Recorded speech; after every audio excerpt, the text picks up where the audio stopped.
We're joined now by former Miami Dolphins cornerback Sam Madison and also Super Bowl winner with the New York Giants, and we have him to thank for stopping the New England Patriots from messing the 1972 season up. So thanks for that, Sam, and thanks for joining us. Hey man, it was an honor. If it was up to me, I would have played all my careers here with the Miami Dolphins. But in the National Football League, guys move around all the time.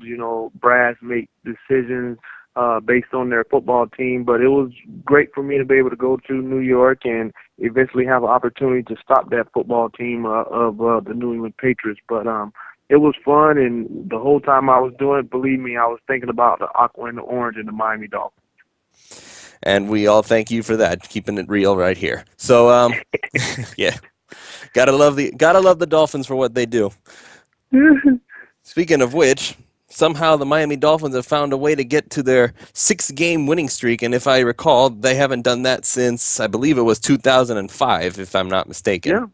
Yeah, 2005, and I was on that team, back then, and to be able to watch these guys since I've been back from New York, man, it's been, very up and down season, but, throughout the course of the last 6 years doing radio and television with the Dolphins and, having that experience to be able to get off of the field and into television and radio and deal with fans on a closer base, just having them to have that confidence to, have the structure, in place to be able to put guys on the field that can, give us that edge back, whereas putting a good product out there to be able to put W's in the win column. So it's finally starting to turn for these guys. You look at the different pieces that they brought in. Cam Wake, one of those guys that's been here for a while and went through that up and down, as well as John Denny. Seeing those, and John Denny was on that winning streak as well, because that was his rookie year coming into the league. It feels good to be able to watch him after football games and still having that smile on his face and being able to say, hey, guys, look, it's not going to be easy. We put in the work. The dedication has to be there. But yet still have somebody there that's been through it and be able to push the younger guys, but, have that importance saying, hey, we can do it. We just have to put our mind to it, and we have the guys in the right place. Coach Gates have come in, as well as Vance Joseph, and pushed these guys and made them believe in one another and believe in the system. And that's really all you can ask, but now you just got to get that production out of the players, especially at this point in juncture of the season where we've seen the nosedive over the last 4, 5, 6 years, to see if they can keep that thing in the right angle, and that's going upward trajectory. And, yeah, people don't want to talk about it, but you have to put them in that playoff mix right now.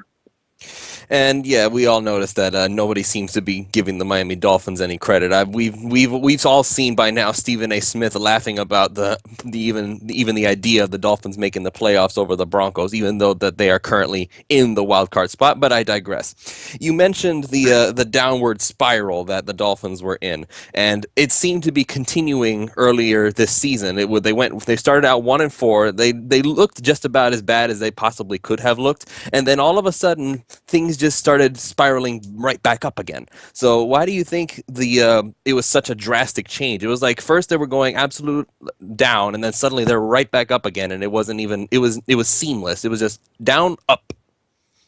Lewis, you spoke about earlier, me winning the Super Bowl when I was in New York, and one of the things that, I kind of, attribute, our start of the season and the way that the Dolphins are playing right now is, and even have an opportunity to speak briefly about it over the last couple of weeks.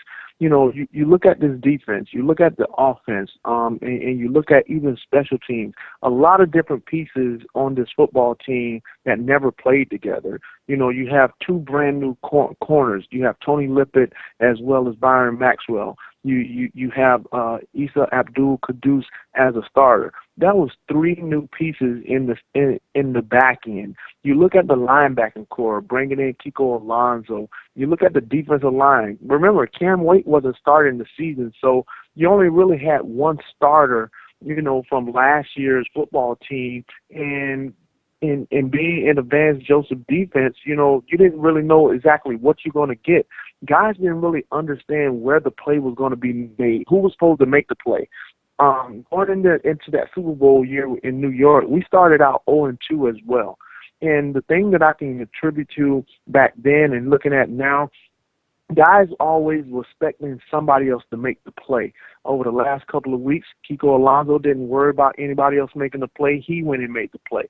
Yes, and Dominican Sue, he's getting double-teamed, but yet and still you have the linebackers, the defensive end, Andre Branch, or whoever the case may be, applying the pressure and allowing Cam to eventually come in and make those sacks. Now guys are saying, hey, I'm going to do my job. I can sit here and I can watch film all day long versus somebody else where Vance Joseph brings in film and I'm able to watch somebody totally different playing my position, but that's not me. That's not the guy. I'm not communicating with that person or anybody else. Now they have the film of themselves not making that tackle, missing the tackle, not coming up with the pass breakup, not coming up with the interception, not holding the double team or holding the end of the line and allowing the linebackers to flow. These guys are finally understanding, hearing and understanding the voice of the players that they have no idea, how that person play with one another. Now they have it. They have that 4 or 5 games before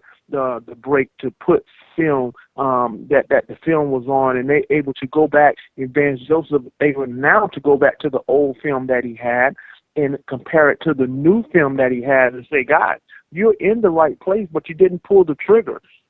You're seeing guys coming up, pulling trigger, being confident, understanding the scheme, the call, how Coach Vance Joseph as well as Coach Gates want them to play, and they're going out there and they're playing together. So it's just fun to be able to see this football team, progress, and hopefully they can keep going. So it was the same exact thing on the offensive side as well.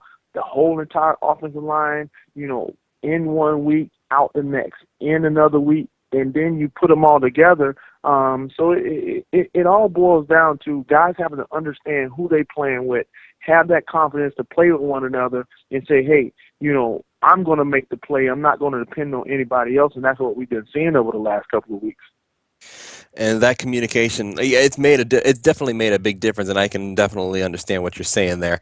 So now I'm going to ask you a little bit more about specific players, like some players that you would have some kind of hand in knowing what they're dealing with. Tony Lippett has come on, and he's started to start looking much more like a cornerback than the wide receiver than he used to be. But he had some struggles early on in the season, and I'm sure that's also part of understanding the scheme too. But he has to go some individual development. And what is it that you've seen now from Lippett specifically that you didn't see maybe earlier on in the season? Well, knowing that he's going to be the one that's in the position, you go out and you draft a guy, Xavier Howard, and, he's going to be the one projected to be the starter opposite of Byron Maxwell, who they gave a lot of money to.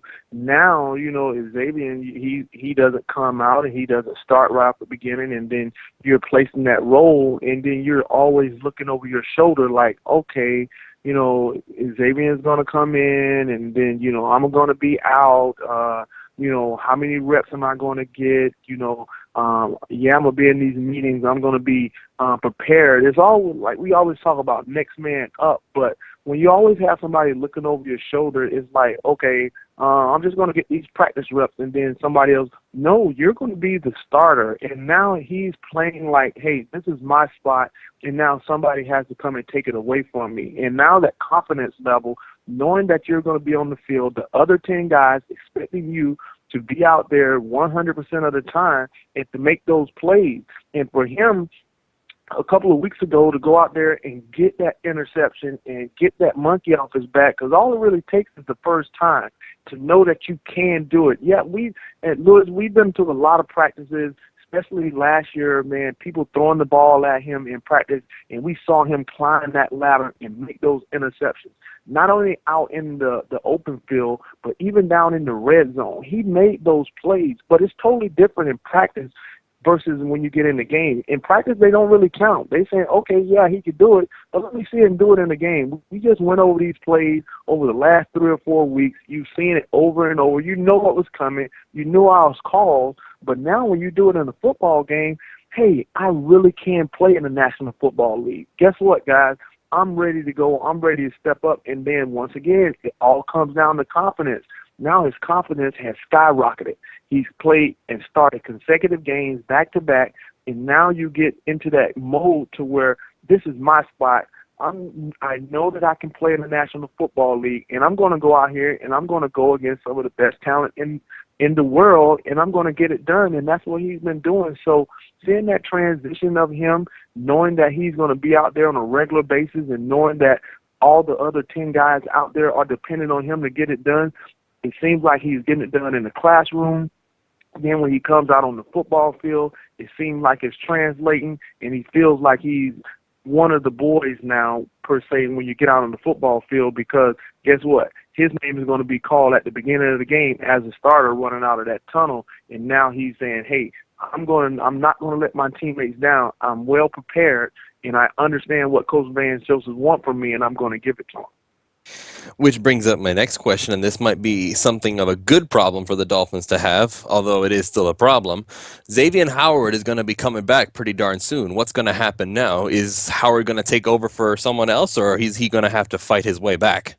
I definitely think he's going to have to fight his way back. I mean, especially when you're coming off an injury, you still don't want to throw a guy out there. You know, people really, hammered me really hard and like, hey, why is Cam Wake on the sideline? Why he's not getting all those reps? Why he's not in the game? He's making all this money. Guess what, man? He had a really bad injury, and he needed to get back into the groove of things. Xavier Howard, he played pretty well, when he was out there, but this football team, they're winning, and they have been winning without him. I wouldn't throw him right back into the starting lineup unless something drastically happened to one of the two corners that's out there right now. Can you put him in a situation to where you may be able to go 4 wide receivers, and then you can get him some more reps here and there? But, like you're saying, it's a good problem to have.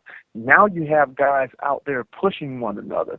You have players on the football field that's hungry, because Xavier Howard, he's seeing the production in the meeting room. He's seeing the production during the games when he's on the sideline. And now you have an opportunity, to push these guys and make sure that, hey, don't take this for granted and think that it's automatically yours, because there is somebody ultimately behind you that's trying to take your position. So this is a good problem for the Dolphins to have. A young corner sitting on the sideline, understanding how this game is to be played, because you remember, he was really, really close to making a couple of plays, when he was starting, but just wasn't there. Now he'll understand how to make those plays. He's been able to see him on the field. He's seen Tony. He's seen Byron. He's listening in the meeting rooms to what coach is telling him, and being able to have that opportunity to grasp it and put it into his long-term memory bank. But I'm not looking for him to come back and be a starter right off the bat. He's definitely going to have to work his way back, but this is a really good problem to have. But maybe even be able to throw him in the mix in some nickelback position, because we've been seeing a lot of different mixtures of defensive backs going in there with the different formations teams been throwing up. So just want to see him get back healthy, but knowing that we have another corner that we can put out there and be aggressive at the line of scrimmage and knock off that time of the route, good thing for the Dolphins to have for Vance Joseph. And that leaves the final starter to ask you about, and this one's more of a, I don't know if I would say controversial, but it is something that people have been conversing about. Byron Maxwell has gotten a lot of mixed reactions from fans. There are some who are saying he's actually doing a pretty good job. There are some who are really upset with the penalties that he's gotten, the mistakes that he's made. What is your idea of what Maxwell has done this season as a former cornerback? Well, as a defensive coordinator, you have to find out what players do well, and I think Coach Joseph has finally found out what this football team does very well. You put a guy in a position to where he can make plays. We saw him come up with the big interceptions a couple of weeks ago, but Byron Maxwell, he has gotten better. Throughout the course, at the beginning of the season, he was benched because of the lack of effort at tackling, and not being in the right place. Yeah, this is the National Football League. You're going to get penalties. And the other day, he got a crucial penalty on a third down. I don't think that was his problem. He didn't turn the guy. I thought it was an excellent play. He was in position to make that play. A couple of weeks ago, he wasn't in that position. But he hasn't wavered. He hasn't ran. He's been out there. He's practiced his behind off, and I think he's gotten, 100% better from the first couple of weeks. But it's still one of those curves to where, you look at this front four, and Vance Joseph coming into the season said that he wanted to be an attacking style defense.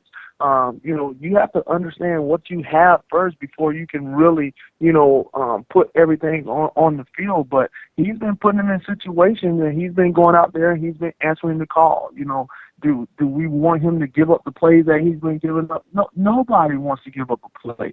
But, the other side of the ball gets paid as well. But, when you get paid the money that he's getting paid and the microscope that he's going to be placed under and looking at the different ways that this football team plays, you're going to have to take that criticism. But what are you going to do with it when you get on the football field? You have to be able to bounce back, and he's been doing a really a better job of executing, coming up, making some really good tackles, some tough tackles, and we didn't really see that early on. But when you're a person and they bring you in at the beginning and, all of a sudden they expect you to make all these plays, he was in his mindset, listen, I have to stay healthy. I have to stay on this football field. But you have to give up your body in certain instances and not really worry about, being injured or being hurt. Remember what we talked about. It's all about the next man up. And early on, it just seemed like he was playing not to be injured, not to be hurt, and wanting to be on the football field so people didn't criticize him, and it got him in a tough situation. Now it doesn't seem that way. He's coming up. He's making physical, strong tackles. He's covering a little bit better in position. It seemed like he wanted to make a play, to say, hey, I deserve this, or, I am here. And, he was leaving a lot of plays out on the football field. But it seemed like he's corrected those things, and now Vance Joseph has him in a situation to where he can trust him and put him in situations to go out there and make a play for him. So, still a learning curve, because you have to realize, coming from Seattle, having 4 down linemen and 2 all-pro safeties behind you, all you really have to do is just sit there and make a play. But now going to different teams, going to Philly, where in that scheme, that system, you had to play zone, you had to play man, you had to play zero man, where you had no help. It was tough for him to really learn, but now it seems like Vance Joseph had put him in a situation, and he's starting to step up, but still a learning curve for him, still a young player, and I think he'll eventually get it. Do you think part of the scrutiny he's under is because he's being compared to the production that Brent Grimes had while he was here? Yeah, Brent Grimes was a playmaker. I mean, it didn't matter what system, and Brent played off, and guess what? They want you to play press, and when you have corners or no matter what position players in it, and then you come behind them, they look for the same production, and that's just not the case sometimes. So yes, he's going to get that scrutiny, and I know people are looking at Brent, that he's in Tampa and he's making some plays, and like, why did we get rid of that player and this player not making any plays? Yes, he's going to get that scrutiny because of what Brent Grimes has done over the last couple of years, and he's not showing that flash that Brent brought with the first year that he came. Yeah, that was probably what we were worried about with Maxwell. I was like, is he going to be as good as Brent Grimes? Of course, Brent had his own issues, but I'm not going to go there. So now my next question for you: you brought up the different schemes, zone, man, near zero man, all that stuff. What have you noticed works better in the NFL as a whole? Because it seems to me that playing zone is kind of counterproductive the way that offenses are run nowadays. Yeah, and, when you're able to put 5 guys out into a route, and if you don't get any pressure, and because you can't really hit the wide receivers down the football field at the 5 yards anymore, it really puts the defense in a tough position, in a tough situation. So, for me, if you're going to blitz and you're going to try to get that ball out of that quarterback's hand, you have to go to a lot of that man unless you have 3 or 4 guys that can really get up to the quarterback and apply that pressure with 4, and now you can utilize those 7 in the back end. But, with the way that the Dolphins have been playing the last couple of weeks, which is putting teams in 3rd and 2nd and long versus early in the season was 2nd and 3rd and short, now you're able to drop back into that zone. So it really comes down to what you're doing in those first couple of downs to allow you to play that press or that zone. But I really like to have guys up in the base of the wide receiver. Yes, you're going to give up some plays because those guys get paid, and we went through some of the best in the league and going against some of the best quarterbacks so far. You have to be able to switch it up and mix it up, but getting in 3rd, putting those teams in 3rd and long, it helps you out a lot, as well as it helps the defensive line, knowing that they only have to play one way, and that's getting after the quarterback versus having to still worry about the run. All right, so now I'll bring in next week's game. Going to be going up against the Baltimore Ravens in Baltimore, and there are going to be some familiar faces, particularly one wide receiver who, once he got here, did not do as much as he was expected of him, and now he's kind of looking for revenge, sort of. So now I'm going to ask you this, Sam. If you are a cornerback and you're Vance Joseph, how are you going to deal with the deep threat that is Mike Wallace? Well, it goes hand in hand with that defensive line. Pretty much try to make them one-dimensional. You go and you look at, the way that we've been playing the last couple of weeks, been able to stuff the run, and now you didn't really have to drop that safety down in the box. Remember, when you get hit, you start to get alligator arms sometimes. So, and with the way that Baltimore is utilizing Mike, they're giving him the deep ball, but yet you still have to worry about somebody else. Still have to worry about Steve Smith running the short and intermediate routes and being physical and tough, just like one of our wide receivers that's not going to back down from anybody in the secondary, Jarvis Landry. So, it comes in a situation to where, you still want to make that football team one-dimensional, not allowing them to run the football, and now you can keep both of those safeties over the top and put pressure on Flacco and get that ball out of his hand because, like we talked about earlier, if you give a quarterback opportunity to be able to sit back there flush, keep him clean in the National Football League now, these quarterbacks, he is one of those quarterbacks that make all the throws. If he's under pressure, he still sit in that pocket and make that throw, and the wide receivers are making plays for him. So for me, get up there, press him, have somebody over the top.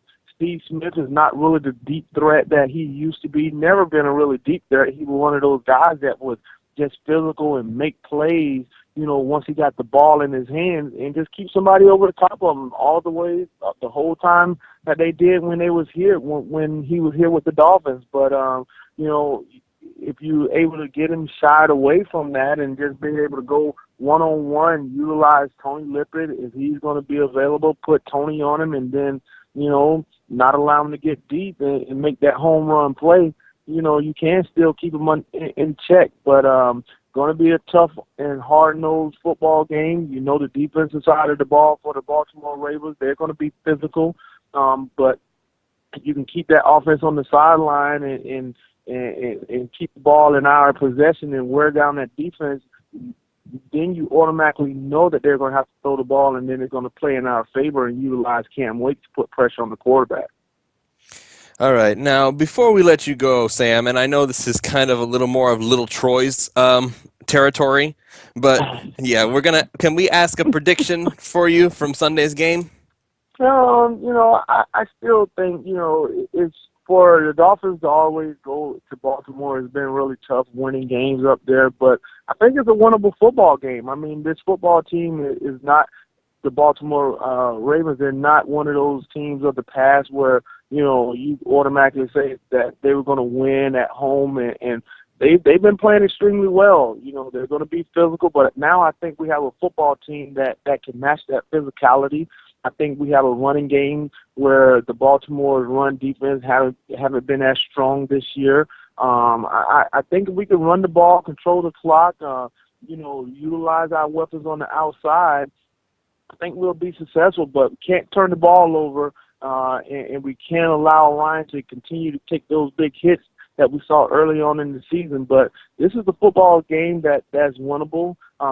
We need to win it. It's going to be the same fashion where we saw the Cincinnati Bengals a few weeks back. Going to be a physical. They're going to try to run the ball, and then they're going to try to make a couple play-action pass here, to the wide receivers. So winnable game. Just want to see a good football game and just see if the Dolphins football team is ready to make that extra step into the right direction under Coach Gates. So do you think they'll win or lose? I'm going to go with the win, man. Listen, I'm a Dolphin fan, and I like what I've been seeing over the last couple of weeks. It's going to be close. It's going to be tough. But I'm definitely going to go with the Dolphins. I'm not taking the Baltimore Ravens lightly, but I think our football team have played some really tough football teams early on. They understand what they're getting into, the physicality, and Coach Gates have these guys' mindset in the right place. This football team now, for me, seems like they know what to expect every single week. They know what to expect going into each and every game, and he's been having them very prepared for whatever the opposing team been throwing at them. And then after coming out of that halftime break, made some halftime game adjustments that we haven't seen over the last couple of years that really put the game away. But still a good running game. I think we'll have an opportunity to pull this game off and keep us in that playoff hunt. All right, Sam. I really appreciate that. Thanks for. I had to get that from you because it's like you gave me an answer, but you didn't give me an answer. It's all good, man. But yeah, man, I think this football team is headed in the right direction, and I like where it's going. And the players are buying into what Coach Gates is selling. Well, that's a good thing because we've had a long, tough stretch of years these past few years, and it's nice to see the Dolphins finally moving on up and getting past the other issues that got them in the news for all the wrong stuff. We're finally starting to escape all that. Yeah, definitely, and the players that we brought in, and one that I'm really loving. Not complaining, could have been hanging his head.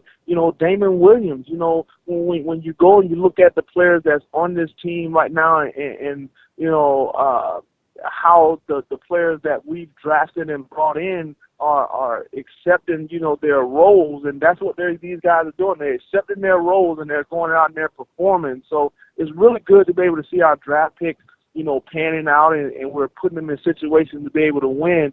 And then the veterans that we bring in are starting to mix right in.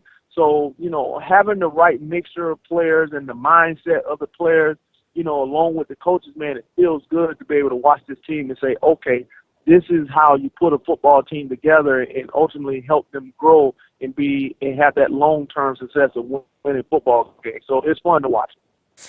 Yeah, it sure is, and hopefully we'll have a lot of fun watching it for the next few years to come.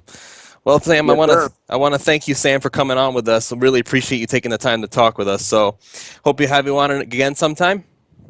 Yeah, man. Thank you, man. It's been a long time. We've been trying to get this thing together for a while, but we just had an opportunity. So, after this web weekend, I was like, Lewis, man, we got to get it on, and we was able to do it, man. So it was fun, and I look forward to doing it again soon. All right. Thanks, brother. I appreciate it. All right, y'all have a good one.